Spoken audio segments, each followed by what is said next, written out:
With the decreasing ticket sales for Godzilla movies and the fact that they were getting cheaper and cheesier by the movie, Tomoyuki Tanaka wanted this Godzilla movie to be the last. Anyway, let's dive into my review of 1968's Destroy All Monsters. But before we begin, I would like to tell you that I have a Destroy All Monsters poster, and in case you didn't notice, it is my favorite Godzilla movie. But in the corners of the poster, I noticed these tiny little musical notes.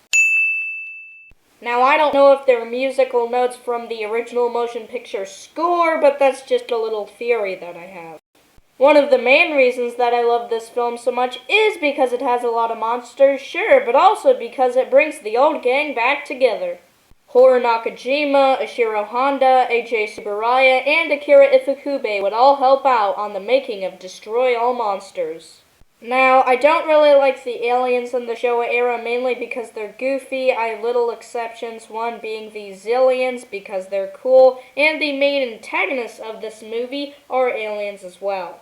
These aliens are called the Kilaak, and their main goal is to turn Earth into a technology-based civilization. And they do this by mind-controlling Godzilla and his buddies on Monster Island. For this movie, only a new Godzilla and Anguirus suit were built, mainly because most of the money went towards the set pieces. The Kilaak then send Godzilla and Anguirus to protect their base from any military units. A group of astronauts, including a couple of the main characters, travel to the Kilaak base to destroy the main control center thingy. And they succeed, which means the Earth monsters are now no longer under the Kilaak's control.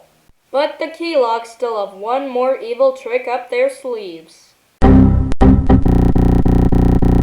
The Kilaak summon King Ghidorah, and since he's from outer space, the humans can't control him. Throughout this fight scene, they used some cheap monster models, which I wasn't really a fan of because they're cheap. Varan, Manda, and Baragon were all in this movie, but didn't participate in the fight scene, mainly because there was too much going on in the first place. But this final fight scene is far from boring, with all the monsters teaming up to defeat King Ghidorah. And after they succeed at doing so, Godzilla goes over to destroy the Kilaak base, and he succeeds at doing that too. Dang, these monsters are on a streak. Next, we see a fire dragon approaching, but sadly it's just another flying saucer. I don't get it. If the Kilaak had all these flaming flying saucers just lying around, why didn't they use that to destroy Earth? Bruh.